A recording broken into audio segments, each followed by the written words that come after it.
जय शिवराय. धर्मवीर छत्रपती जय शिवराय संभाजी दादा. महाराज यांच्या बलिदान मासानिमित्त आयोजित शिवपुत्र संभाजी या शोध प्रबंधाचे आपण गेल्या 13-14 दिवसापासून वाचन करत आहोत. आजचं आपलं हे 15वा पुष्प आहे आणि या 15व्या पुष्पाला अनुमोदन देण्यासाठी आपल्यात उपस्थित आहे हरीशदादा गावंडे. हरीशदादा गावंडे आपल्या मूळच्या अमरावतीचेच आहे आणि स्वराज्य सेवा प्रतिष्ठानचे मावळे आहेत. आपल्या प्रत्येक मोहीमला दादांचं सहकार्य असतं. दादांचं अकाउंटिंगचं काम आहे आणि मी दादांना विनंती करतो की त्यांनी आजच्या अनुमोदनाला सुरुवात करावी. हरीशदादा. धन्यवाद दादा. आवाज येतोय सर्वांना? हो, येतोय. हॅलो. सर्वांना जय शिवराय. राजमाता जिजाऊ माँसाहेब छत्रपती शिवाजी महाराज, छत्रपती संभाजी महाराज यांना मानाचा मुजरा, स्वराज्य सेवा प्रतिष्ठान अमरावती यांच्या अंतर्गत गेल्या 15 दिवसापासून आपण छत्रपती संभाजी महाराज बलिदान मास यांचं पुस्तकाचं वाचन करून त्या स्वरूपात आपण बलिदान मास हे पार पाडत आहोत. यासाठी स्वराज्य सेवा प्रतिष्ठानचे मी खरंच खूप खूप अभिनंदन करतो की त्यांनी ही जी एक नवीनच सुरू केलेली, त्याला आपण एक मोहीमच म्हणू, जे पुढील येणाऱ्या काही पिढींना समजेलच की याचं काय महत्व आहे. स्वराज्य सेवा प्रतिष्ठान जसं शिवाजी महाराजांनी सुरू केलेली स्वराज्याची एक दिशा आहे की स्वराज्य कसं असलं पाहिजे, काय असलं पाहिजे, त्या हिशोबानेच आपण स्वराज्य सेवा प्रतिष्ठानच्या अंतर्गत आज छत्रपती संभाजी महाराज बलिदान मास हे कार्य सुरू करतात. आता जसं की आलेल्या काळात छत्रपती संभाजी महाराजांचं छावा हा चित्रपट आपल्या समोर आलेला आहे. त्यात छत्रपती संभाजी महाराजांचा छावा या चित्रपटात त्यांचा इतिहास जो आहे तो जाज्वल्य पद्धतीने आता दाखवण्याचा त्यांनी प्रयत्न केले. याच्या आधी छत्रपती शिवाजी महाराज यांचा इतिहास मोडून त्यांचा जो दाखवल्या दाखवलेला होता तो चुकीचा होता. आता ज्या प्रकारे लोकांना वाटतं की संभाजी महाराजांसोबत इतक्या मोठ्या प्रमाणात आणि इतक्या क्रूर पद्धतीने त्यांच्यावर झालेला हा अत्याचार आहे, तो लोकांना पाहून खरंच एक प्रश्न पडलेला आहे की धर्मासाठी महाराजांनी इतकं मोठं बलिदान आपलं दिलेलं आहे.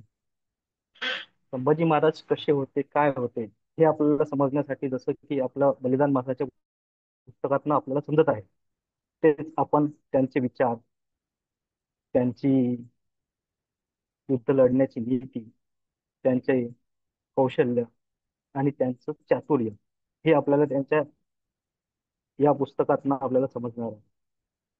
तर संभाजी महाराज आपण जर पाहतो, पुरंदराचा जेव्हा तह झाला होता तेव्हा दिलेर खान आणि विरजाराजे जयसिंग हे आपल्याला स्वराज्याला वेळा घालून बसले होते. त्या तहाच्या अंतर्गत शिवाजी महाराजांनी त्यांना जामीन स्वरूपात दिलेर खान आणि मिर्झाराजे जयसिंग यांच्याकडे काही वेळापर्यंत त्यांच्याकडे जामीन म्हणून जोपर्यंत तह पूर्ण होत नाही तोपर्यंत राहण्यासाठी पाठवलेलं होतं. त्यावेळेस एक किस्सा आहे की संभाजी महाराजांनी मिर्झाराजे जयसिंग यांना शतरंज, जे म्हणतो आपण चेस आजच्या याच्यात, त्यात त्यांना शतरंज या खेळात त्यांचं चातुर्य किती आहे होतं हे सिद्ध करून दिलं होतं. दिलेर खान यांनी संभाजी महाराजांना एक आव्हान दिलं होतं की विजयराजे जयसिंग यांना तुम्ही शतरंजात हरवून टाका, तुम्हाला लागेल ते आम्ही देऊ. दिलेर खानांनी म्हटल्यावर संभाजी महाराजांनी त्यांचा आदर करत शतरंज खेळण्यास विजयराजे जयसिंग यांच्याशी योजना आकारली. त्यात छत्रपती संभाजी महाराजांनी उत्तर दिलं दिलेर खानांना की जर मिर्झा राजे जयसिंग हारले तर तुम्ही काय द्याल आम्हाला? तर त्या शतरंज खेळताना जेव्हा संभाजी महाराज मिर्झा राजे जयसिंग यांना हरवलं होतं, त्यावेळेस दिलेर खान हा म्हणजे संभाजी महाराजांना पाहतच बसला आणि त्यांनी त्यांच्यासमोर एक प्रश्न उपस्थित केला की तुम्ही काय देणार? तर छत्रपती संभाजी महाराजांनी प्रत्येक घर, एका घरात एक ज्वारीचा दाणा, दुसऱ्या घरात दोन ज्वारीचे दाणे, असे एकूण 64 घर जे आहे शतरंजाचे जे चालतात, त्यावर त्यांना ज्वारीच्या दाण्यांची पूर्तता करण्यास सांगितली. तर दिलेर खान असा म्हणाला की 64 घर आहे तर मागूनही मागून तुम्ही काय मागितले? फक्त ज्वारीचे दाणे? तर दिलेर खानांनी एक ज्वारीचं पोतं मागवलं आणि ते आणून द्यायला सांगितलं. तर त्या याच्यात छत्रपती संभाजी महाराजांनी एक प्रश्न केला की आधी हे 64 घर मोजताना तुमचा हिशोब किती होतो हे बघा, त्यानंतर आम्हाला तुमच्याकडनं देणं होतं की नाही होत ते सांगा. विजयाराजे जयसिंग त्यावेळेस तिथे असताना त्यांनी प्रश्न केला. म्हणजे त्यांच्या बुद्धीचा जो छत्रपती संभाजी महाराजांची बुद्धी की तुलना जर करतो म्हटलं तर 64 घर जे शतरंजाच्या याच्यात ते जिंकले असताना त्यांनी जे दिलेर खानाला सांगितलं की जेवढे घर आहेत तेवढे मला ज्वारीचे दाणे देईल. तुमचं जे दाणा असं एकाचे दोन, दोनाचे तीन असे करून 64 घरामध्ये जेवढे दाणे होतील ते अखंड हिंदुस्थानमध्ये तेवढे तुमच्याकडे असणार. म्हणजे अखंड हिंदुस्थान मधून पण जमा केला तर तेवढे तुम्ही मला देऊ शकत नाही. इथे छत्रपती संभाजी महाराजांचं चातुर्य हे समजतं की त्यांना लहान वयातच किती मोठी अं, राजनीती म्हणा त्याला किंवा मग त्यांच्या बुद्धीची एक चातुर्य हे आपल्याला समजण्यात येईल.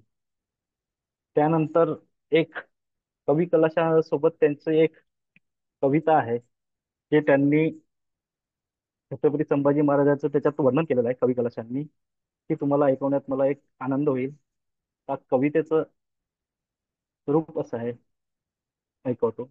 त्यांनी म्हटलंय की यावन रावण की सभा, शंभो बधो बजरंग, लहू लसत सिंदूर सम, खूब खेलो रणरंग, राजन हो तुम साचे, खूब लढो तुम जंग, त्यो तुव तेज निहार के तखत तेजत औरंग. याचा अर्थ असा आहे, रावणाच्या सभेत शिष्टाई करण्यास आलेल्या बजरंगला ज्या प्रकारे बांधून ठेवले होते त्याप्रमाणे शंभू राजा तू आज येथे बांधला गेला आहेस. युद्ध करताना तुझ्या अंगात झालेल्या जखमांमुळे आणि त्यातून वाहणाऱ्या रक्तामुळे तू अंगात शेंदूर फासलेले हनुमानाप्रमाणे भासत आहे. ज्याप्रमाणे तेजो भास्कर रवी म्हणजे सूर्य उगवला की पराक्रमाची काजवे निस्तेज होऊ लागतात, त्याप्रमाणेच याही अवस्थेतील तुझे तेज सहन होत असल्यामुळे या यवनाधाम अरोंग्या स्वतःच सिंहासन सोडून तुझ्या पुढे नतमस्तक झाला.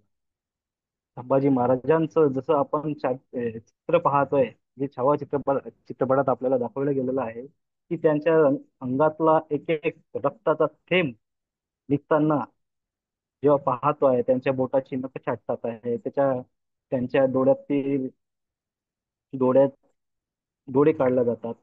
तर त्यामध्ये त्यांचा एक एक अंग कापणे, तोडणे, त्या सगळ्याचा छत्रपती संभाजी महाराजांनी जसं पवनपुत्र हनुमान जे अंगाला आपल्या सिंदूर भासतात आहेत, त्या प्रकारे त्यांनी धर्मासाठी आपल्या ते रक्त आपल्या अंगावर लावलेलं आहे असं मी समजतोय. त्यात छत्रपती संभाजी महाराज आपल्याला आज प्रत्येक घरात पाहिजे. कारण आज जी परिस्थिती आपल्याला पाहायला मिळते आहे ती कुणीच कोणाचा विचार करत नाही. आणि छत्रपती संभाजी महाराजांचा तुम्हाला विचार पाहायचा असेल तर तुम्हाला एक आव्हान आहे की जेव्हा पण कुठे मोहीम निघते ना, तर त्या मोहिमेसोबत तुम्ही जा, गड किल्ले फिरा. त्यात तुम्हाला भासेल की किती छत्रपती शिवाजी महाराजांनी आखलेलं धोरण होतं. जेव्हा जे महाराज स्वतःसाठी काहीच प्रमाणात जगले नाही, जे स्वराज्य आणि इतर जनतेसाठी जगलेले आहे, त्यांनी स्वतःच्या मुलासाठी कधी मोहिमा सोडलेली नाही. प्रत्येक गोष्टी फक्त स्वराज्यासाठी आणि दुसरं काही. छत्रपती संभाजी महाराजांना कधी आईचं सुख मिळालेलं नाही, पण तरी त्यांना समजा धाराऊ म्हणून त्यांना जे दूध पाजणारे आई होते, त्यांनी त्यांचं संगोपन केलं. त्यानंतर जिजाऊ मासाहेब यांच्याकडनं त्यांनी बरीच शिक्षा, कौशल्य हे प्राप्त केलेलं आहे. छत्रपती संभाजी महाराजांचा इतिहास खूपच हृदय चिरणारा आहे. बालपणापासून त्यांनी जो त्याग केलेला आहे सर्व गोष्टी, तो आपण चित्रपटात तर पाहिलेलाच आहे. तो आपल्याला जर समजून घ्यायचा असेल तर आपण छत्रपती संभाजी महाराजांचं पुस्तक वाचतो. आधी जो छत्रपती संभाजी महाराज होते, ते आपल्याला असं दाखवलंय की ते व्यसनी होते. त्यांना धर्मपती धर्माप्रती त्यांना काही धर्माबद्दल त्यांना काही ज्ञात नसत. अशा बऱ्याच काही गोष्टी आहेत ज्या आपल्या समोर इतिहासकारांनी मांडलेल्या आहे. आपल्या समोर आता ज्या प्रकारे आपण छावा चित्रपट पाहतोय, त्या त्या संदर्भातून आपण आपल्याला छत्रपती संभाजी महाराज समजायचे, यासाठी आपल्या मनात असलेलं कुतूहल जर समजून घ्यायचं असेल तर तुम्हाला पुस्तकाचं वाचन करणं गरजेचं आहे. पण गेले आपण बलिदानवास पाळतो आहे, ते पुस्तकातनं आपल्याला स्वराज्य सेवा प्रतिष्ठान हे आपल्याला जसं वाचणं नाही होत, आपण पण कंटिन्युअसली आपण जर बसलो पुस्तक वाचण्यासाठी, पण आपल्याकडनं वाचणं नाही होत. रोज 30 मिनिटं 1 तास आपण काढून स्वराज्य सेवा प्रतिष्ठान सोबत जोडून हा बलिदान मास आपण पूर्ण करतोय. यात जो माहिती आहे आपल्याला छत्रपती संभाजी महाराजची, ती आपल्याला मिळते आहे. तर आज इथे आपल्यासोबत फारच कमी लोक जोडत आहेत. या गोष्टीसाठी खरंच बऱ्याच लोकांनी आपल्या धर्मासाठी, आपल्या इतिहासासाठी, आपल्या महाराजांसाठी जास्तीत जास्त लोकांनी जोडलं पाहिजे. आणि छत्रपती शिवाजी महाराजांचे, छत्रपती संभाजी महाराजांचे जे आपल्या धर्मासाठी, आपल्या देशासाठी बलिदान दिलेले आहे, ते आपल्याला लक्षात असून त्यांचा इतिहास घराघरापर्यंत, लहान मुलापर्यंत आपल्याला पोहोचवणं. जरी आज आपल्यासोबत जास्त लोक जुळलेली नाही, तरी आपण कुठेही आपल्या समोर काही चुकीचं होत असेल तर त्यात आपण आवाज उचलणं गरजेचं आहे. तर स्वराज्य सेवा प्रतिष्ठान यांनी मला दिलेल्या आज अनुमोदनासाठी वेळेला चा आभार मानतो आणि सर्वांना जय शिवराय. इथेच थांबतो. धन्यवाद हरीश दादा. खरं तर छत्रपती संभाजी महाराज यांचं बुद्धिचातुर्य आणि बालपणातच त्यांच्यावर झालेले राजकीय सर्व संस्कार आणि त्याच्यातून घडलेले आपले छत्रपती शंभूराजे, इतक्या बालवयात आणि कोवळ्या वयात स्वराज्याची जबाबदारी त्यांच्यावर आली. 5 वर्षाचे असताना 5,000 मनसबदार घेणारा, मला असं वाटतं की पहिला हा राजपुत्र असेल ज्याला इतक्या कमी वयात एक सेनानायक म्हणून रणांगणावर आणि मनसबदारी देण्यात आली. तर शंभू राजांचं खरंच हे जे रूप आहेत फार उपेक्षित आहेत. म्हणजे आपल्याला युद्ध करणारे संभाजीराजे माहिती आहे, 46 दिवस हाल झालेले आणि त्यानंतर हौतात्म्य पत्करलेले संभाजीराजे माहित आहे. पण संभाजीराजांचं बुद्धिचातुर्य काय आहे आणि त्यांच्या बालपणापासून त्यांच्यावर आलेल्या त्या जबाबदाऱ्या आणि इतक्या कोवळ्या वयात त्या जबाबदाऱ्यांना पार पाडणारे संभाजीराजे. आपल्याला माहित आहे की आग्रा भेटीत ज्यावेळेस संभाजीराजे गेले महाराजांसोबत आणि महाराज तिथून सुखरूप बाहेर आले, पण बाहेर येताना संभाजीराजांना आपल्या वाराणसीत ठेवण्यात आलं. आणि ज्यावेळेस थोरले राजे छत्रपती शिवाजी महाराज रायगडावर आले आणि त्यांनी सर्वांकडे सर्वांना सांगितलं की शंभूराजे प्रवासातच गेलेत, त्यांचा मृत्यू झाला. आणि हे खरं वाटलं पाहिजे यासाठी शंभूराजेंचे सर्व रीतसर अंत्यविधी पाळलेले आहे. म्हणजे स्वतःचा मुलगा जिवंत आहे आणि बापाला आपल्या मुलांचं पिंडदान करावं लागतं, यापेक्षा दुर्भाग्य ते काय. आणि ते आपल्या राजानं आपल्या तुमच्या आमच्यासाठी केलेलं आहे. शंभूराजे हयात असताना पिंडदान केलेलं आहे, फक्त या स्वराज्यासाठी केलेलं आहे. आणि तेच बलिदान आपल्याला स्मरायचा आहे. आणि त्यासाठी आपला हा बलिदान मास आपण पार पाडतोय. यानंतर सर्वांनी वाचन सत्राच्या लिंक साठी जॉईन व्हायचं आहे. जय शिवराय.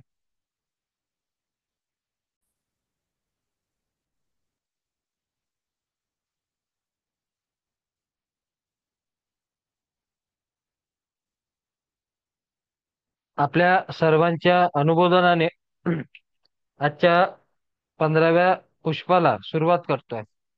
त्यातलं कालपर्यंत आपण पाहिलं की बुऱ्हाणपूर लूट मराठ्यांनी केली आणि त्यानंतर वापस येताना त्यांनी वराड सुद्धा लुटलं. तर पुढचं प्रकरण आपलं वराडाच्या लुटीवर आहे. वराडातील लूट 1680 आणि 81 सालामध्ये बुऱ्हाणपूर लुटून धुमाकूळ उडून दिल्यानंतर मराठ्यांनी आपला मोर्चा वराडात वळविला. यावेळी औरंगजेबाचा आणि मराठ्याचा संघर्ष सुरू होण्याच्या बेतात होता. अशा वेळी संभाजी महाराज आणि मराठ्यांनी न डक न मुघलांना न डगमगता मुघली प्रदेशात चढाई मारणे सुरूच ठेवले. 1681 साली मराठी बुऱ्हाणपुरातून वराडात पोहोचले. 81 सालच्या डिसेंबर महिन्यात अकोला जिल्ह्यातील मूर्तिजापूर तालुक्यातील कारंजा आणि खकुलो येथे लुटमार करावयासाठी गेले. ही बातमी कळताच वराडचा सुभेदार इरज खान ताबडतोब तेथे गेला. मराठी लूट घेऊन जात असताना इरज खानने त्यांना अडविले, काहींना मारले व जखमी केले. त्याने मराठ्यांच्या हातून लुटलेले सामान काढून घेण्याचा प्रयत्न केला. तो त्यांचा पाठलाग करत राहिला. येथून मराठ्यांनी ची फौज मलकापूरला गेली. मलकापूर कारंजेच्या नैऋत्येस मूर्तिजापूर जवळ तालुक्यात 3 मैलावर आहे. त्याच्याशी मुकाबला करण्यासाठी रहुल्ला खान 3-4 हजार स्वार घेऊन तिथे पोहोचला. त्याच्या मदतीने अब्दुल नबी कामत यालाही दांडण्यात आले. डिसेंबरच्या अखेरीस जानेवारी महिन्याच्या प्रारंभी मलकापुरात 7 कोसांवर धामणगाव येथे लढाई झाली. यानंतर मराठे कारंजेच्या बाजूला पळाले. मराठे आणि मुघल यांच्यात शिवाशिवीचा खेळ चालू राहिला. मराठे कारंजापासून 20 कोसापर्यंत पसवना घाटापर्यंत पळत राहिले. येथे एका गडीत मराठे व मुघल यांच्यात लढाई झाली. मराठे लूट घेऊन पळाले. रहुल्ला खानाने मराठ्यांकडून परत हस्तगत केलेली लूट व सामान इज्रायल खान याच्याकडे सोपवून मलकापूरला निघाला. चौथाईची वसुली आणि लूट. मलकापूर लुटीनंतर मराठे चौथाईच्या वसुलीसाठी गेले असता त्यांच्यात आणि बहारोज खान व आतिश खान यांच्यात कसा व थालान येथे झटपटी उडाली. खानाने जासुदांना सूचना देऊन हल्ला केला. त्यात मराठे लुटालूट कडील 1000 माणसं गेली. मुघलांच्या हातात बरेच सामान पडले. वराडात करीत असताना त्यांच्यातील एक तुकडी चांद जिल्ह्यातील खुद्द चांदा येथे पोहोचली. तेथील जमीनदार रामसिंग हा त्यावेळी तेथे हजर नव्हता. तो तेथे परतण्यापूर्वी मराठ्यांनी चांदा येथे लुटालूट केली. रामसिंग आणि मराठ्यांच्या सैन्यात झटपटी झाल्या. रामसिंगाच्या सैन्यातील 150 माणसं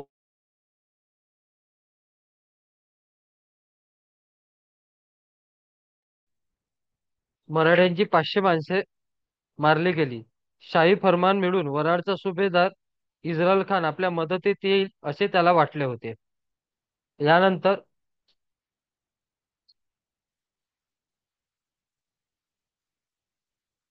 वराडात धुमाकूळ घातला. काही ठिकाणी ते चौथाई वसूल करीत तर काही ठिकाणी लुटालूट करीत होते. अकोला जिल्ह्यात लूट केल्यानंतर 1682 सालच्या फेब्रुवारी महिन्यात मराठे बालाघाट मेहकर जवळ आणि देवळगाव येथे गेले. त्यांनी वसुली केली. हे करताच इस्रायल खानला लिहिण्यात आले की त्याने मराठ्यांचा पूर्ण बंदोबस्त करावा. काय करीत आहे ते कळवावे. 1682 सालच्या एप्रिल महिन्यात पहिल्या आठवड्यात नागोजी बल्लाळ हा 12,000ची फौज घेऊन बुलढाण्यातील मयेकर येथे गेला. त्याने या भागात बरीच लूट केली. लुटलेले सामान व जनावरे कोल्हापूर परगण्यात नेले.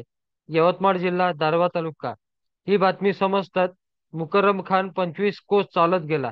तेथे त्याने मराठ्यांना घेरले. मराठी आणि मुघल यांच्यात चकमकी उडाल्या. नागोजी बल्लाळ तुकडी वाशिम किल्ल्याजवळ जमली होती.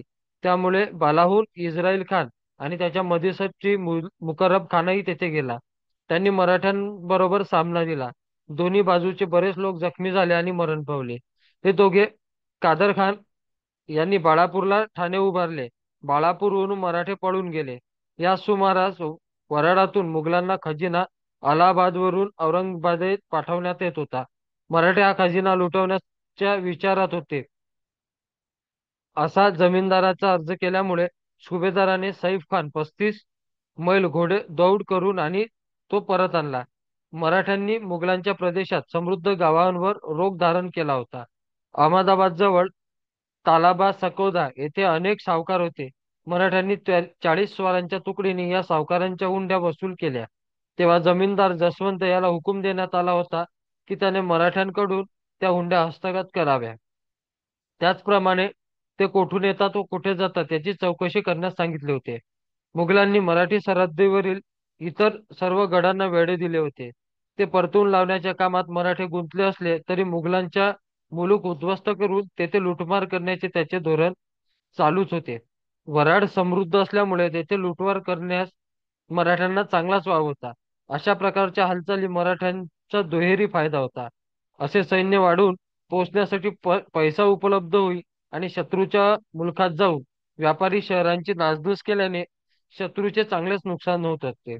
1683 सालच्या मार्च महिन्यात पहिल्या आठवड्यात खान जहान बहादूर मराठे वराडात पोहोचल्याचे कळताच त्यांना तंबी देण्यासाठी गेला.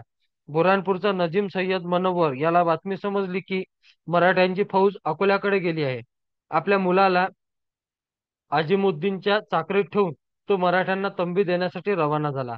यानंतर मराठ्यांची एक तुकडी बाळापूर जिल्ह्यातील चौथाई वसूल करण्यासाठी गेली.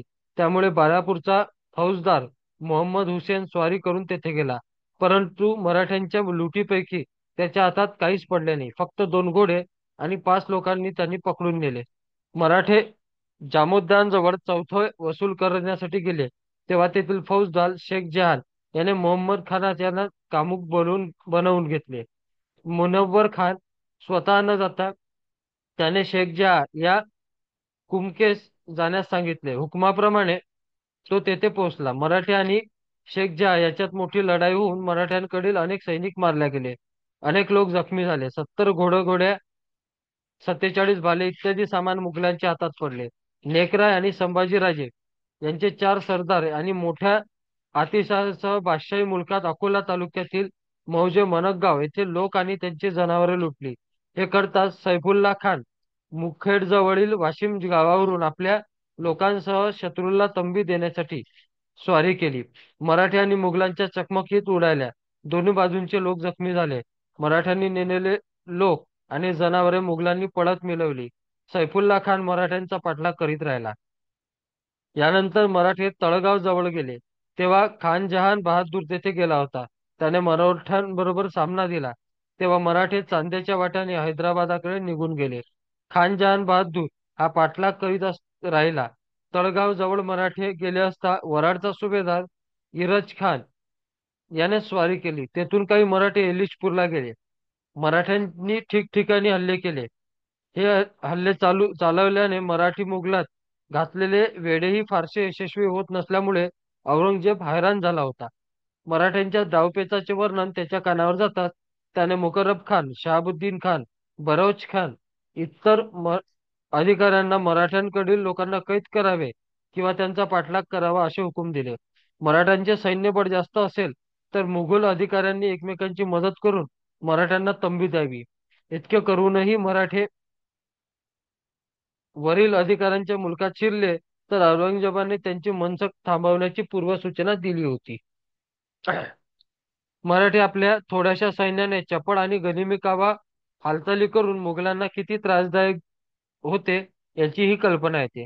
धरणगाव 1685 साली औरंगजेब विजापूर आणि गोवळकोंडा घेण्यात गुंतला होता.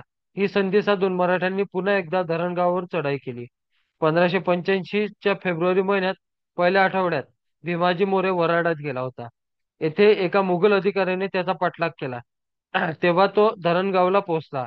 धरणगावची लूट आणि जनावरे घेऊन जात असताना सय्यद मुनव्वर खानाने त्याचा पाठलाग केला. याच वेळी निळो मोरेश्वर आणि रंगराव दोघेही 600-700 स्वारांसह धरणगावला गेले. मराठ्यांनी सकाळी 8 वाजता जवळ थोडे सैन्य असूनही शहर लुटून अनेक घरांना आगी लावल्या.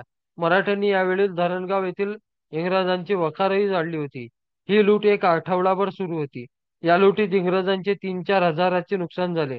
औरंगजेबाने आपले अधिकारी धरणगावला धाडले. 7/2/1685 रोजी मराठे व मुघल यांच्यात चकमकी उडाल्या. मोठे मुघल सैन्य असल्यामुळे मराठी तेथून निघून गेले. लुटीपैकी मुघलांच्या हाती 500 घोडे, भाले, छत्र्या इत्यादी सामान आले. मुघलांनी मराठ्यांच्या 14 मैल पाठलाग केला. भीमाजी मोरे यांनी धरणगावच्या वायव्य 4 मैलांवरील महानकाल येथे आश्रय घेतला. भीमाजीच्या मदतीने किल्ल्यावरील गोलंदाजाने धूमधडाक्याने दारूचे गोळे फेकण्यास सुरुवात केली. त्यामुळे मुघलांना एकदम हल्ला न करता किल्ल्याच्या चारही बाजू राखून धरल्या होत्या.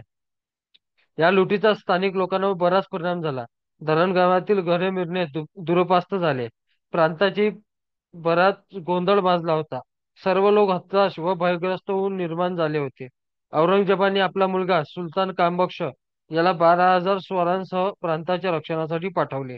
या लुटीबद्दल सुरजकर इंग्रज यांनी खेद व्यक्त केला होता. काही घरे इंग्रजांच्या आहेत असे त्यांनी एका नोकरासाठी मराठ्यांना सांगितले. तरी त्यांनी 2 मराठी अधिकाऱ्यांच्या पुढे नेऊन मारपीट करून 100 रुपये आणि 500 घोडे देण्याची लालूच दाखवून इंग्रजी कोठे पळाले ही माहिती मिळण्यासाठी त्यांचा प्रयत्न केला. त्यांनी माहिती पुरवली नाही तर त्यांचे डोके उडवण्याचेही त्यांना दम दिला. इंग्रज बुऱ्हाणपूरला पळाले यापेक्षा त्यांच्याकडून अधिक माहिती मिळत नसे. हे ध्यानात येताच त्यांनी 15 रुपये काढून घेतले आणि त्यांना हाकलून दिले. एवढ्या थोड्या सैन्याने इतक्या थोड्या वेळात मराठ्यांनी बराच धुमाकूळ घातला. हेही त्यात नमूद केलेले आहे. वराड, खानदेश आणि बागलांतील लुटीसंदर्भी ईश्वरदास नागर लिहितो, बादशाह विजापुरास होता तेव्हा त्याला वराड, खानदेश आणि बागलान या प्रांतातून पुढील बातम्या कळल्या. संभाजीराजे आणि हंबीरराव हे आपल्या सैन्यासह बादशाही मुलकात पसरले. त्यांनी गावेच्या गावे उद्ध्वस्त केली. विशेषतः मुसलमानातील सय्यद शेख, विद्वान मुल्ला मौलवी यांची फारच दुर्दशा केली.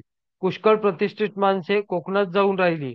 त्यांचा छळ करण्यात आला. मोगली अधिकारी त्यांच्याशी लढले, पण त्यापैकी कित्येकांना पकडण्यात आले. रस्ते बंद करण्यात येऊन अनेकांना कैद करण्यात आले. किल्ल्यात नेऊन छळ करण्यात आला. सारांश, मराठ्यांचा उच्छाद इतका अतिशय झाला होता की त्याचा मोड करण्यासाठी बादशहाने विजापूरवरून प्रयाण केले. हंबीरराव 1680-81 आणि 85 या 2 वर्षात वराडात गेले होते. त्यावरून ईश्वरदास नागार्जूने दिलेली माहिती 2 हालचाली संबंधी असावी असे वाटते. औरंगाबाद ही मुघलांची दक्षिणेतील राजधानी होय. यावर मराठ्यांनी स्वारी केली. 81 त्यांनी 83 पर्यंत मराठ्यांनी वराडमध्ये मुघलांच्या प्रदेशात धुमाकूळ घातलाच होता. मुघलांच्या आक्रमणाला तोंड देण्यासाठी ते त्या भागात हल्ले करत राहिले. 1681च्या एप्रिल-मे महिन्यात मराठ्यांची एक तुकडी औरंगाबादच्या परिसरात गेली. तिने मुघलांचा प्रदेश उद्ध्वस्त केला. रणमस्त खान, मुझफ्फर खान, दाऊद खान आणि इतर मराठ्यांशी सामना दिला. मराठ्यांनी केलेली लूट परत मिळवली. जवळजवळ 1500 मराठे सैनिक मेले. राव अनुप सिंगाने मराठ्यांशी लढण्यात खूप मोठे शौर्य दाखवले असा अखबारात उल्लेख असला तरी त्या संदर्भात सुलतान अकबराचे पुढे दिलेले पत्र अधिक बोलके आहे. औरंगाबादच्या या लुटीचे वर्णन भीमसेन सक्सेनाने केलेले आहे. त्याचे घरही तेथेच होते. तो लिहितो, बहादूर खानने औरंगाबादेपासून 16 कोसांवर बाबुळगाव येथे आपली छावणी केली. रात्रीचा पहिला रात्रीचा प्रहर राहिलेला असताना बातमी आली की मराठी अहमदनगर आणि मुंगी पैठण मार्गाने येत असून औरंगाबाद वर हल्ला करण्याचा त्यांचा हेतू आहे. बहादूर खानने त्याच वेळी निघण्याची तयारी केली. बाजार बुगणे मागून आणण्यासाठी त्याने ताकीद दिली. याच्या रक्षणासाठी त्याने थोडे सैन्य मागे ठेवले. तरी तो दुपारी तातडीने निघून औरंगाबादेस पोहोचला. तो इतक्या तातडीने आला नसता तर अनर्थ ओढवला असता. विजापूरच्या उपनगरात आणि जवळजवळ सातारच्या खेड्यात मराठ्यांचे सैन्य जमले आहे अशी बातमी आली. राजा अनुपसिंग तयार होऊन आपल्या पुऱ्यातच उभा राहिला. पुढे चाल करून जाणे त्याला शक्य होईना. बहादूर खानने तातडीने पोहोचला, पण तो येण्यापूर्वीच मराठे पुऱ्यात चाल करून आले होते. त्यांनी तेथे धामाधूम माजवली होती, पण बहादूर खानशी युद्ध न करता ते निघून गेले. बहादूर खानने जसवंत सिंगाच्या काठावर आपला तळ दिला. माझ्याबरोबर बायका माणसे होती. मी मध्यान्हाच्या वेळी औरंगाबादेत दाखल झालो. जे दृश्य दिसले ते विलक्षण होते. लोकांनी आपापल्या घरांचे दरवाजे बंद केले होते. ते आपापल्या वाड्यात तयार होऊन उभे होते. बाजारात आणि गल्ल्यांपासून मनुष्य दिसत नव्हता. कोतवालीच्या ओट्यावर मला फक्त 3 शिपाई बसलेले आढळले. माझा चुलत भाऊ हरिहर राय आणि इतर औरंगाबादेतील माझे येण्याने ते निश्चित झाले आहे. पावसाळा आला म्हणून बहादूर खान औरंगाबादेतील जुन्या राजवाड्यात राहू लागला. मराठ्यांची धुमधूम पाहता औरंगाबाद शहरात भोवती मोठा तट बांधावा अशी बादशहाने आज्ञा केली होती. मी बऱ्याच दिवसानंतर औरंगाबादेत आलो. आमच्या घराची डागडुजी करणे मला आवश्यक वाटले. माझे चुलते धर्मादास यांच्या सल्ल्याने मी घराच्या डागडुजीचे काम हाती घेतले. पावसाळ्यातही बांधकाम चालूच होते. मला या कामावर बराच खर्च आला. या वर्णनावरून औरंगजेब बादशहाने बसवलेल्या शहराची मराठ्यांनी कशी अवस्था केली होती आणि मराठ्यांच्या आक्रमणाचे धोरण औरंगजेबाला किती त्रासदायक होते याची चांगली कल्पना येते. मराठ्यांनी औरंगाबाद शहरावर केलेल्या हल्ल्यात वर्णन सुलतान अकबराने आपल्या वडिलांना औरंगजेबाला लिहिलेल्या पत्रात केले आहे. तो म्हणतो, औरंगाबाद शहर हे आपल्या नावाने वसवण्यात आलेले आहे, पण शत्रूच्या सैन्याच्या आघाताने ते पाऱ्यासारखे अस्थिर झाले आहे. ऑक्टोबर महिन्यात मोहम्मद आझमशाह औरंगाबादला जाणार होता. तेथे तो पोहोचताच खान जहान बहादूरही मराठ्यांना तंबी देण्यासाठी निघणार होता. 1682च्या एप्रिल महिन्यात मराठे जालनाच्या बाजूने चौथाईच्या वसुलीसाठी गेले. जालना शहर औरंगाबादच्या पूर्वेस 40 मैलावर आहे. 10,000 मराठे जालना येथे गेले असता त्यांनी जालना येथील शेख जान मोहम्मद या फकीराचा निरोप पाठवला. त्याच्या रक्षणासाठी आलेल्या लोकांना बाहेर काढावे.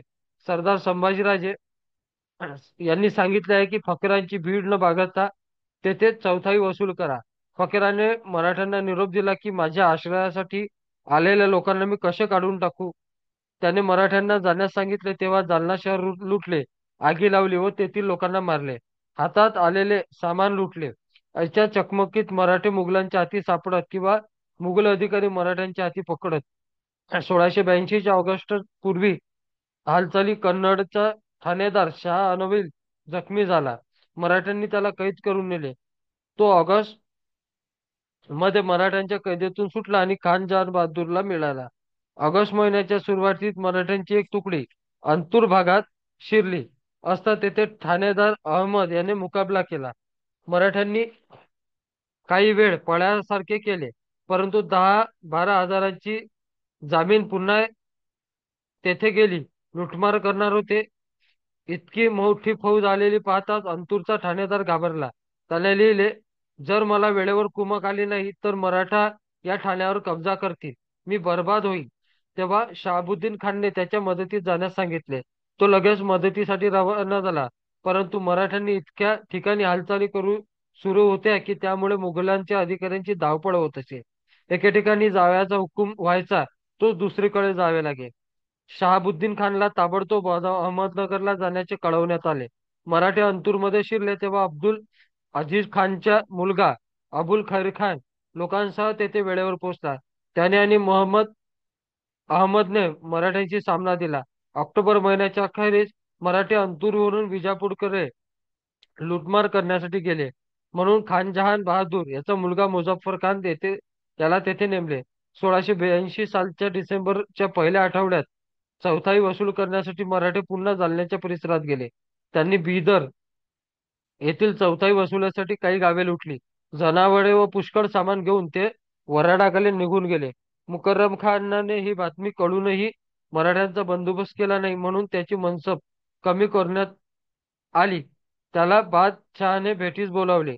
1683च्या जानेवारी महिन्यात खान जहान बहादूर बादशाहच्या भेटीसाठी औरंगाबादपासून 3 कोसावर आला असता बादशाहने त्याला भेटीस न येता बेदरच्या बाजूने कूच करण्याचा हुकूम फर्मावला. 1683च्या फेब्रुवारी महिन्याच्या शेवटच्या आठवड्यात 7,000 मराठे जालनापासून 14 मैलावर गेले. त्यांनी प्रवाशांना उंट वगैरे लुटून चौथ वसूल केली. यानंतर मराठ्यांनी जालनापासून 24 मैलावर असलेले शाह आलमच्या हत्ती आणि बहुतेक उंट लुटून नेले. या जिल्ह्यातील फौजदारी अमल खानचा मुलगा होता. त्याने मराठ्यांनी लुटून नेलेला माल परत मिळवावा, नाहीतर स्वतः त्याची भरपाई करावी असा हुकूम देण्यात आला. मराठ्यांचा बंदोबस्त होऊ शकणार नाही म्हणून बुगण्यांच्या पाठीमागे ठेवून मामूर खान जालन्याकडे जाऊन मराठ्यांना तंबी देण्यास सांगितले. भीमसेन साक्षर नांदेड येथे जाऊन राहिला होता. मराठ्यांच्या या भागातील हालचालींवर तो लिहितो. मराठे नांदेड भागात पसरले. त्यांचा मोड करण्यासाठी शहजादा मुअज्जम याचा मुलगा शहजादा मोइजुद्दीन याला बादशहाने तिकडे रवाना केले. बहादूर खानने शहजादा मोइजुद्दीन याच्या बरोबर राहावे अशी आज्ञा केली होती. बहादूर खानने आपल्या बुरवागुने बोलून घेतले आणि औरंगाबादेपासून 16 कोसांवर गोदावरीच्या काठी रमाई मुक्कामी येथे शहजादा मुअज्जम याची गाठ घेतली. शहजादा मोइजुद्दीन याने नांदेड येथे काही दिवस मुक्काम केला. नांदेडच्या फौजावर रशीद खान हा शहजाद्याबरोबर बिदरपर्यंत गेला. त्या दिवशीची बातमी आली की बादशहाचे आणि शहजादा मुअज्जम याचे हत्ती चरण्यासाठी म्हणून पाथरी भागात ठेवण्यात आले होते. त्याच्यावर मराठ्यांनी हल्ला केला. हे ऐकताच बहादूर खानने शहजादाला 12 बुगण्यासह बिदरवर सोडले. तो निवडक सरंजाम घेऊन निघाला. इतक्यात बातमी आली की मराठ्यांनी हत्ती हाकलून नेले.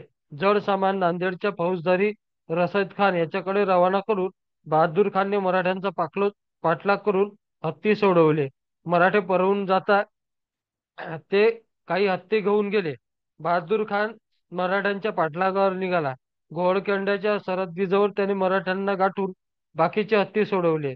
या मोहिमेत सैनिकांना अतिशय त्रास झाला. बहादूर खानच्या तंबूतही त्याच्याबरोबर नव्हता. जेवण्या खाण्याचे हाल झाले होते. मोहिमेत अनेक सैनिक ठिकठिकाणी मागे राहिले. ते बऱ्याच दिवसांनी छावणीत आले. पुढे एक वर्षभर मराठ्यांनी या भागात हालचाली मंदावल्या. 1684 साली पुन्हा हालचाली सुरू झाल्या. बीड जिल्ह्यात मराठ्यांनी फौज औरंगाबाद जिल्ह्यात अंबड तालुक्यात अंबडच्या ईशान्येस 4 मैलावर असलेल्या सारंगपूर गावात शिरली. मुझफ्फर खान मराठ्यांची पाठलाग करत होता. त्या त्याची मराठ्यांची लढाई झाल्यावर मराठे पैठणच्या भागात गेले. बहार खान मंदावला. त्याचा मोड करण्यासाठी करण्यात आले होते. खान जहान बहादूरचा मुलगा मुझफ्फर खान सारंगपूरला पोहोचला.